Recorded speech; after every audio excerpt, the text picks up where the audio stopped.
all my might पर and keep increasing its length. दूसरा है सेकंड लाइन,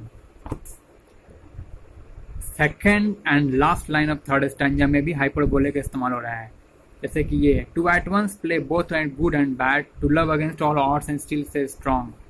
तो ये to play both good and bad, इस सब का आपका summarise what are the meanings, इन लाइन्स का मीनिंग क्या है आपको क्वेश्चन नंबर A2 के पार्ट 2 में मैं लिखवा दिया हूँ, देखना।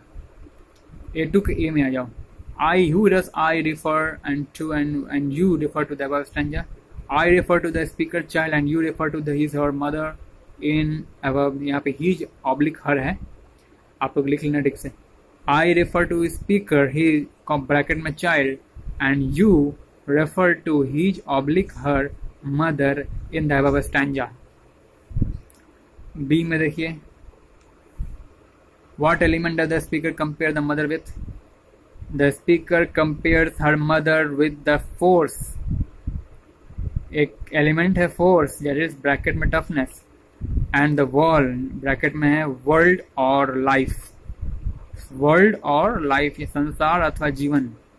ये वॉल से ये मतलब वॉल का कहने का मतलब ये है पोएट का। इन दोनों का मतलब क्या है, इन दोनों एलिमेंट्स का मतलब क्या है? दैट इज, यहाँ दैट इज है I.E. the toughness of world or life from which he oblique she has to go apart, apart, apart, or overcome it, full stop। Paragraph change है। This way mother used to awaken her child's hidden strength, as every child has got the strength from his or her mother, his oblique her mother, to face the hurdles of life, full stop। Now explain two last line, two lines of this stanza। आखिरी line इस stanza के आखिरी line का explanation देख सकते हो।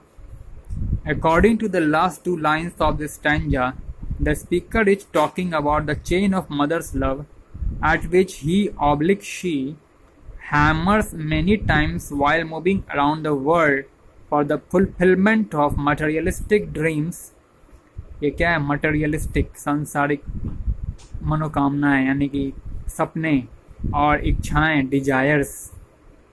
But what happens in actual is the, ये क्या है? the है, the more the tension है, tensions परेशानियां, the more the tensions or turmoil, क्या है? TURMOIL, turmoil goes on in his oblique her life, the more, या MOID more है, the more the love of mother increases for her child।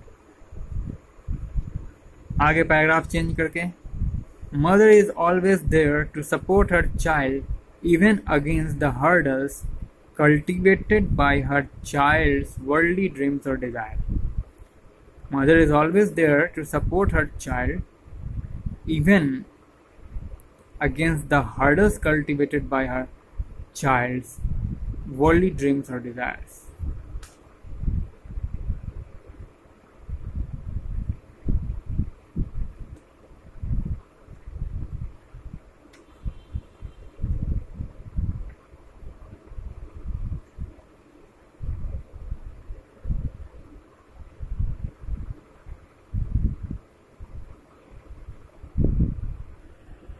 अब आते हैं question number 2 के A में, why is it tough for the mother to B calm. तो answer है, ये देख सकते हैं आप लोग,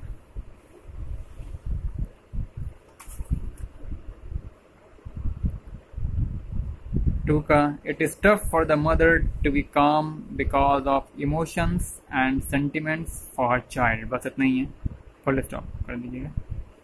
emotions and sentiments for child, अपने भावनाओं के कारण, सद्भावनाओं के कारण बच्चों के प्रति जो बहुत माँ भावुक होती है, इसी कारण कभी कभार माँ शांति को बरकरार रखने में, स्थिरता को बरकरार रखने में माँ को बहुत ही मुश्किलों का सामना करना पड़ता है, काफ़ी माँ के लिए कठिन होता है, बिकॉज ऑफ इमोशंस और सेंटिमेंट्स फॉर चाइल्ड। चलिए 2 का B, explain to at once play both good and bad. आ गया ना, ये सब समझाने वाला हूँ। ये क्वेश्चन में ही दे रखा है to at once play both good and bad.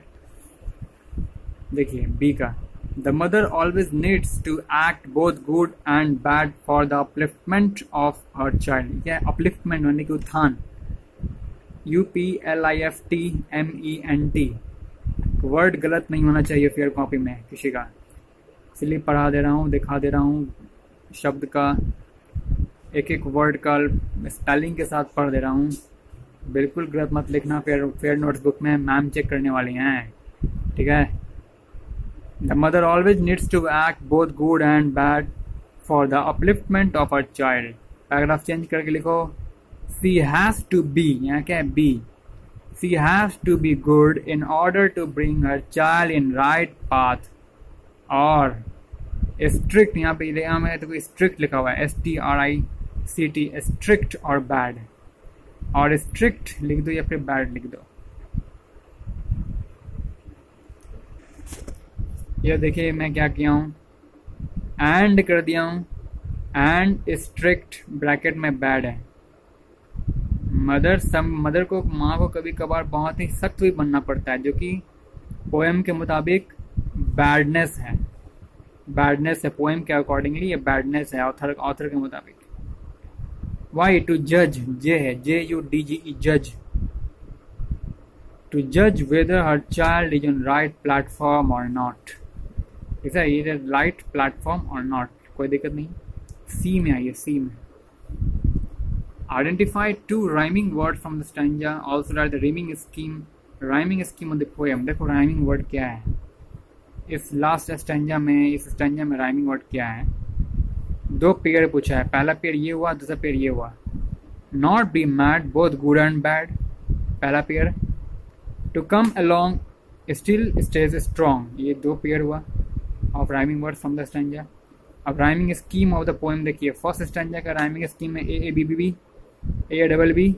Second stanza का CD, थर्ड स्टैंजा का EEEFF। तो टोटल क्या हो गया, AABB CD AABB CD और EEFF। ये राइमिंग स्कीम हुआ पोएम का।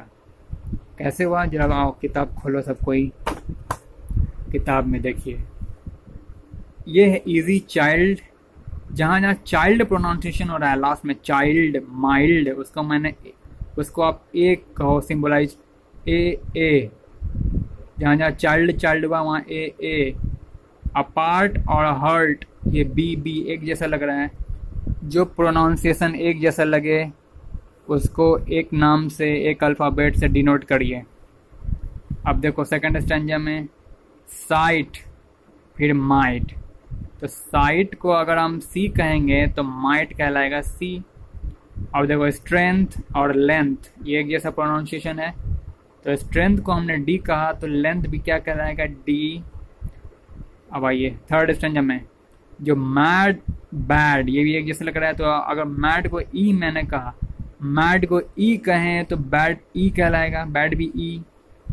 और अलोंग और स्ट्रॉन्ग, ये भी एक जैसा सेंस है, एक जैसा आपका ये साउंड्स है, मतलब मैचिंग साउंड है ना, मैचिंग प्रोनाउंसिएशन है अलोंग और स्ट्रॉन्ग। अलोंग को F कहें तो स्ट्रॉन्ग को भी F कहेंगे, बस हो गया, राइमिंग बन गया। AABB CDEEFF हो गया। इसी के साथ एक्सरसाइज ख़त्म होता है। बढ़िया से फिर आप लोग कीजिएगा और इसके बाद सारे क्वेश्चनों का आंसर को याद भी कर लीजिएगा।